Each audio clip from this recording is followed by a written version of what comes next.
We're being joined by Colonel retired Dibya Bhattacharya, defense expert. Let me tell our viewers here, Colonel Bhattacharya has served extensively in the Arunachal frontier. So welcome to the broadcast, Colonel Bhattacharya. And I also have with me on the broadcast today my colleague Ripunjoy Das, who has been monitoring the progress of the hydropower projects. Let me first go across to you, Colonel Saab. So China has registered its opposition to India's mega hydropower projects in the frontier state. Why is China so worried, do you think? For this, one has to go slightly back. The genesis of Indo-China conflict was in the 50s. But gradually, over a period of time, what has emerged is that water is going to be the major resource over which next wars are going to be fought. Therefore, in my view, the greatest challenge as far as Indo-China relations is concerned is the sharing of river waters. I will tell you the reason for this. The reason is that China is a huge country, which is the largest country wholly in Asia. If one were to consider the percentage, the countries and their dependencies by area in terms of water, China has only 2.82% of water, whereas India has 9.55%, which is irrigated and which comprises of water. So it implies that China is a water-starved country. And therefore, one observes that China is populated mostly on the eastern side. In fact, all of China's cities are on the eastern side. Now, after the occupation of Tibet, Tibet has the largest glaciers and the largest reservoir of water, north of the South Pole, I would say. So this reservoir of water is seen as a resource which China covets. Now, the Brahmaputra, which when flowing through China is known as the Yarlung Tsangpo, has a great bend just ahead or north of Arunachal Pradesh. To its east, the Chinese area is completely desertified. Therefore, China wants to divert this water from the Brahmaputra into their parched land. And therefore, they have constructed or are in the process of constructing various dams, including the huge Three Gorges project. The implication of this is that once they go ahead with this building of dams, India will be at the mercy of China as far as water is concerned, because the entire northeast is dependent on the Brahmaputra. Therefore, when India has started constructing dams to fulfill its legitimate energy requirements, as electricity is a clean source of energy, China has naturally got perturbed. And they have used the excuse that India is in occupation of their so-called South Tibet.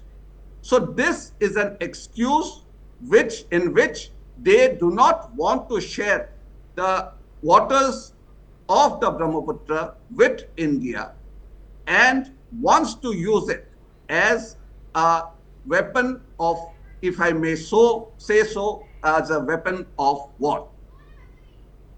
Right, right. Colonel Saab, thank you for those insights. Please don't go anywhere. Let me also go across to my colleague Ripunjoy Das, who is also joining us on this broadcast. So, Ripunjoy, China's opposition pertains to the 12 hydropower projects in Arunachal, which were handed over to the public sector companies last year. So, what is the status of these projects, Ripunjoy? See, Ronak, there is a reason behind handing over these 12 mega projects to the public sector units. Ronak, some of these projects, the MOUs are very old. In fact, we had a discussion with, the Arunachal Pradesh Deputy Chief Minister Chaunamin, who is also in charge of hydropower for his state, as a minister, had informed her around a few months back that most of those projects were non-starters, proved out to be non-starters. So the government of Arunachal Pradesh, as per advisories from the government of India, had handed over these 12 projects to PSUs and decided that they will be implemented by organizations like NHPC, NEPCO and all. So now these 12 projects are, the fresh MOUs are being signed, fresh budgets have been prepared, financial grants are made, and first of this project, India's biggest hydropower project at present, the Lower Subansiri hydroelectric project is almost going to be commissioned next year or so. In fact, it was to be commissioned this year, this 2000 megawatt project, and this was to be commissioned this year itself, but due to certain technical reasons and early floods, that could not be commissioned.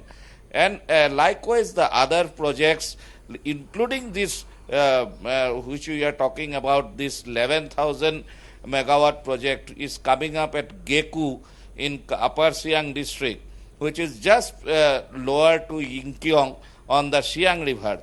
And we have seen both the points and counter points been made by the Arunachal Pradesh Chief Minister and a spokesperson of the Chinese External Affairs Ministry, which has appeared in various media today. And that part has been properly analyzed as to what has irked the Chinese authorities by Colonel Dibya Bhattacharya, who has been a very old and expert hand in every issues related to be it Arunachal or Indo-China issues. So I don't need to go further detail into that.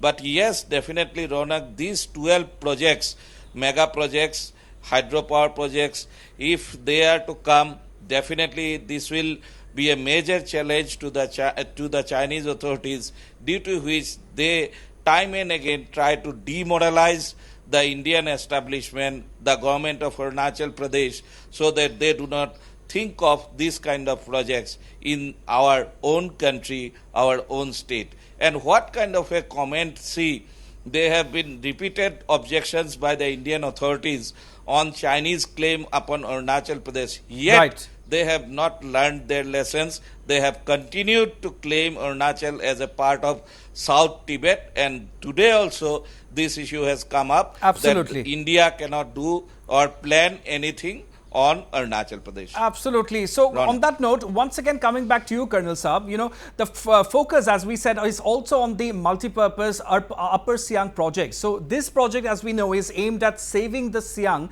from the onslaught of China's massive 60,000 megawatt dam across the border in the Tibet region. So, how crucial could this project be for India? And is China trying its best to create hurdles for India in this process? Definitely.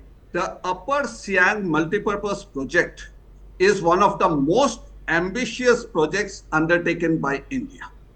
And China considers it to be a direct challenge to their hegemonistic approach. Therefore, I think that China would not be taking it lightly.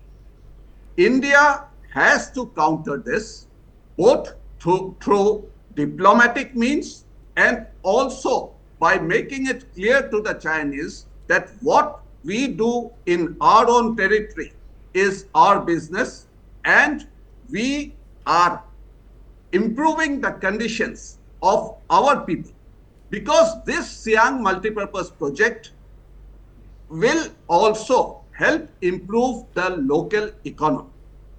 Like Ripunjoy had mentioned, we had also done various, projects which had been non-starters because it had been given to certain private companies. This time, the contracts are likely, some have been given and others are being given to state-run companies. And I expect that in the coming budget on 23rd, there is an expectation that possibly the finance minister would definitely make some announcement regarding various projects. The one more issue which is extremely important is that the Upper Siang project also acts as a check to see that China does not release excess water during the monsoon or when water levels are high.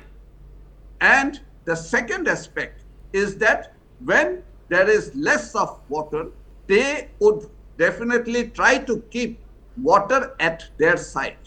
So the Upper Siang project, by its size, acts as a reservoir of water, which will limit water flowing downstream during the monsoons and rainy season, and also during the time when water is scarce, it will release water for farming and other activities.